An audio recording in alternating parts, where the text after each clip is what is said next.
Hi guys, and welcome back to Blackboard Biology. The last couple videos we've spent discussing, well, really cellular energy and specifically photosynthesis, the way that plant cells and bacteria cells and algae cells, how they can use chloroplasts and use chlorophylls and these photosystems and the light reactions in the Calvin cycle to ultimately produce sugar molecules that contain lots and lots of energy bound up as chemical energy within their chemical bonds. And so today we want to turn our attention to often what is kind of presented as the opposite of photosynthesis within this kind of cycle, and that is cellular respiration. And so today I just want to give a brief overview of it. And so to kick things off, well, let's look at one of these sugars that might be produced from some of the products of photosynthesis. This right here is glucose. And so this molecule is used by plants to build larger molecules, larger carbohydrates, polysaccharides such as cellulose for structure, starch for long-term energy storage. But some of it, the glucose, is used just for cellular energy. And one of the reasons it's such a good molecule, there's 6 carbons in it. And all of these, you can see there's lots and lots of chemical bonds here.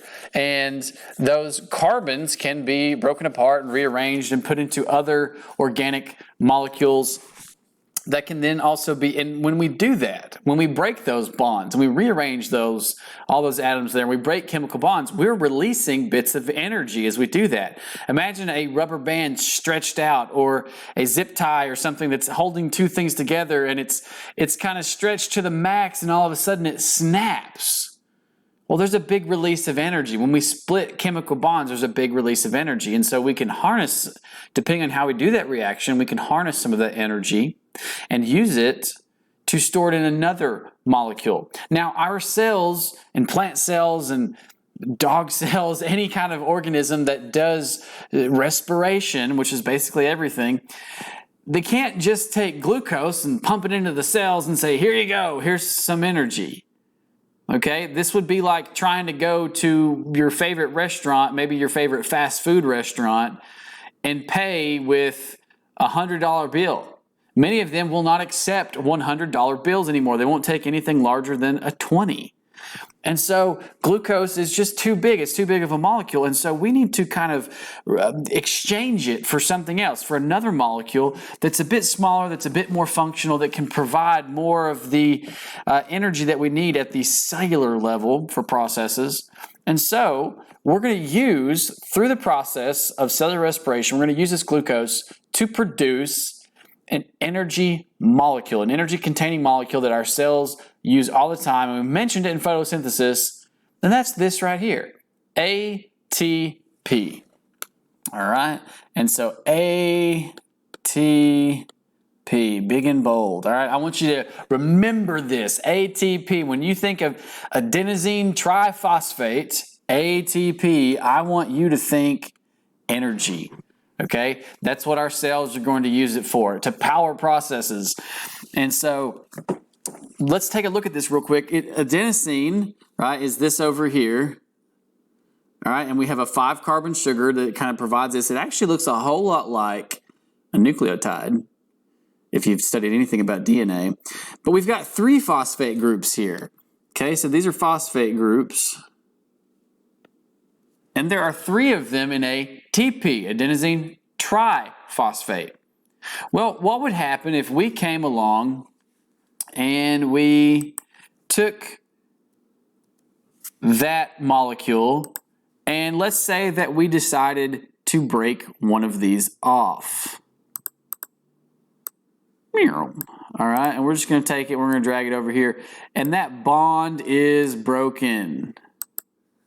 All right, and we have done this. What happens when that chemical bond is broken? We get this great release of energy. Again, because we had chemical energy stored up in there, chemical potential energy. And so we release that energy, and we can use that to power processes such as active transport in the cell and all kinds of things. And so we really want to make this molecule. Now, when it's been broken, okay, let me just erase this here. When it has been broken like this, and we have a phosphate group. And now this is not ATP, but it is a DP because it's now diphosphate, adenosine diphosphate. There's only 2 left. But what the remarkable thing is that we can go back and forth. We can go back and forth. If we have some energy that we can use to reattach that phosphate to the ADP, well, we can turn it back into ATP. And it goes back and forth in this big cycle. We build up some ATP, we spend that money, so to speak, the cellular currency of energy, and we spend it, and now it's broken apart, and we need to rework, re-earn to get back to it. And what process do we do that through? Well, that is cellular respiration. So with the time we have left, let's kind of do a little brief overview of cellular respiration.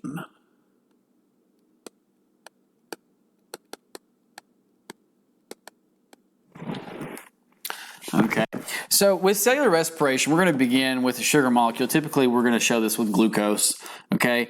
And I'm going to kind of break it down into 2 kind of main types of respiration.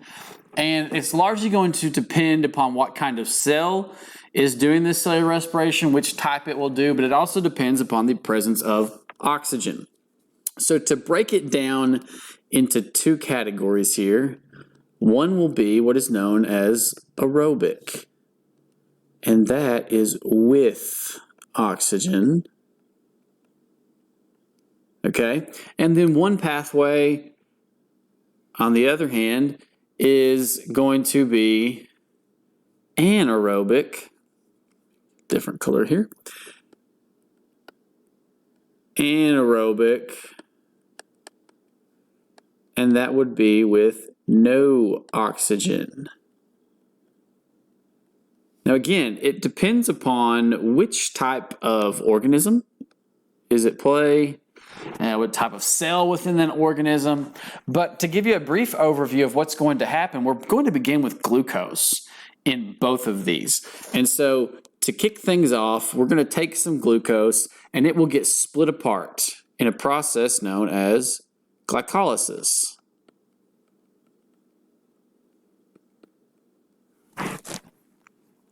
So both of these will start with glycolysis. And we're going to take glucose. It goes through a specific chemical reaction. Okay, and out of glycolysis, we are going to produce 2, because glucose has 6 carbons. We're going to produce 2 3-carbon molecules known as pyruvic acid. Okay, and so we're going to have pyruvic acid that comes out of glycolysis in actually both steps, both types, because it's the same glycolysis that's occurring here.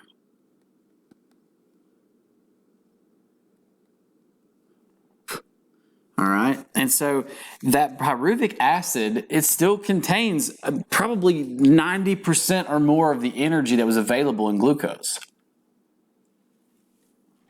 And so we need to keep going with this. Now, again, the difference in aerobic and anaerobic respiration is that aerobic is going to use oxygen.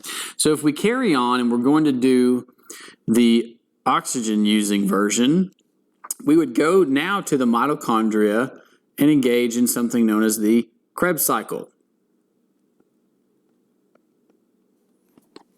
All right, and so the Krebs cycle, again, that's somebody's name. The Krebs cycle is going to take that pyruvic acid, and while the Krebs cycle itself does not require oxygen, in order for it to carry on, it has to have the 3rd step, and the 3rd step does require oxygen. And I'll go ahead and give you the name for that.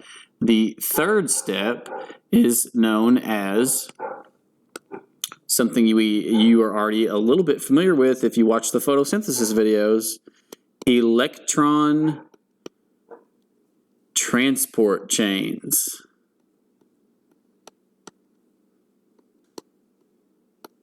And again, with that, of the electron transport chains, when we get electrons excited and get them to a high energy state. Well, when they come back down from that high energy state, they release some of that energy, and we can use that energy to drive processes, including something known as ATP synthase, which is again a protein embedded in a membrane that helps produce ATP. So we're going to take that pyruvic acid, pump it into the Krebs cycle. Out of the Krebs cycle, we're going to get some electron carriers. Now specifically, I'm just going to leave it at that. We're going to get some electron carriers, okay? And they're going to take electrons, right, from the Krebs cycle to the electron transport chain. Electron carriers. Now, in order for the electron transport chain to occur, we must have oxygen, O2 gas. And out of that, one of the things that will come out of that, in return, the way that the oxygen gets used up, will actually get water back out, interestingly. And so we're going to see here in a moment when we take a look at the overall reaction of cellular respiration that, it starts to look a lot like photosynthesis in reverse. Because part of the Krebs cycle, what comes out of the Krebs cycle, in addition to electron carriers, one of the things that it gives off, and I'm kind of running out of room here, it gives off, the Krebs cycle spits out CO2, which goes back into photosynthesis. All right, and so over here on the right side, let's not neglect anaerobic respiration. So instead of performing the Krebs cycle and electron transport, glycolysis will take that pyruvic acid and put it through some type of fermentation, actually. And so when we talk about things that are fermented, often we're talking about them being ruined, but there's some type of fermentation is going to occur. So step 2 over here in anaerobic is fermentation. And I've just gone color crazy over here, so we probably need to tone it down a little bit. Now, there's a couple different types of fermentation that can occur.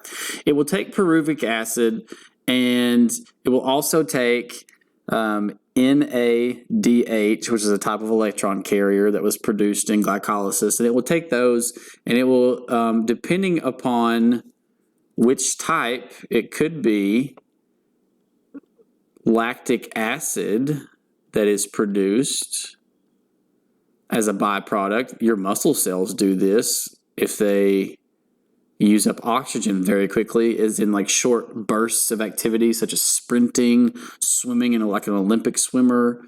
The lactic acid will build up. That's why we breathe so heavy after an event, is because we're trying to suck back in enough oxygen to get rid of that lactic acid. Now, other types of organisms, such as yeast used for the brewing of beer or wine or alcoholic beverages, instead of producing lactic acid, they produce ethyl alcohol as a byproduct of fermentation.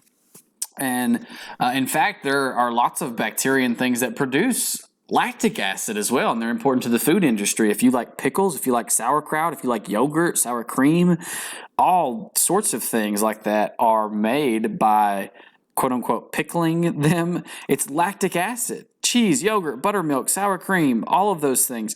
Lactic acid contributes to the taste of those and to the fermenting process. And so that's kind of a quick overview of aerobic versus anaerobic. The major steps, some of the things that are at play. We will look more in depth at aerobic and anaerobic respiration and their stages in the next video after this. But to kind of cap things off and leave you on a kind of a clear note, let's write out the overall equation for photosynthesis for cellular respiration and compare it to photosynthesis. Okay? So here we have cellular respiration. And we're going to start with glucose. We're going to represent it with glucose. we need oxygen gas in order for this process to run because of the electron transport chain. And out of that, we are going to get carbon dioxide as a product and water as a product. Now we also are going to get, right, some energy out, right, in the form of ATP, but you typically won't see that necessarily represented in the overall equation. Sometimes you will. So let's compare that then with photosynthesis on the other hand. So photosynthesis, and we're going to see it, it's going to look like the reverse.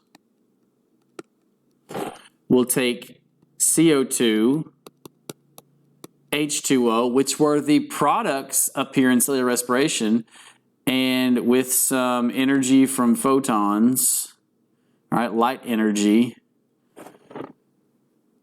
it will produce, we represent it as producing glucose. Again, if you watch the videos, you remember that's not entirely accurate, but it works nicely for these purposes here.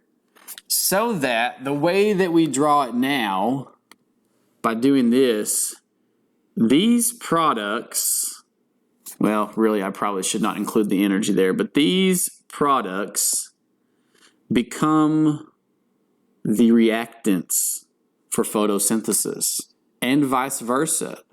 These products of photosynthesis become our reactants for cellular respiration. And so what you're going to find, again, these formulas, these overall equations that we write out are kind of, they're reverse images of each other. And so what we'll find is that oftentimes we can represent this kind of relationship in a circular cyclical pattern, cycle, right? Cellular respiration and photosynthesis contribute to what they are part of what we call the carbon cycle, sometimes referred to as the carbon-oxygen cycle. Oh, wrong color. And so what comes out of one goes into the other in a cycle. And that really kind of wraps things up with our overview of cellular respirations. So if you have questions, if you have concerns about this, feel free to leave comments. As always, I encourage you to like, comment, subscribe. Let me have your requests for future videos that you'd like to see. Especially if you're one of my Scott High students, please reach out. And as always, thanks for watching.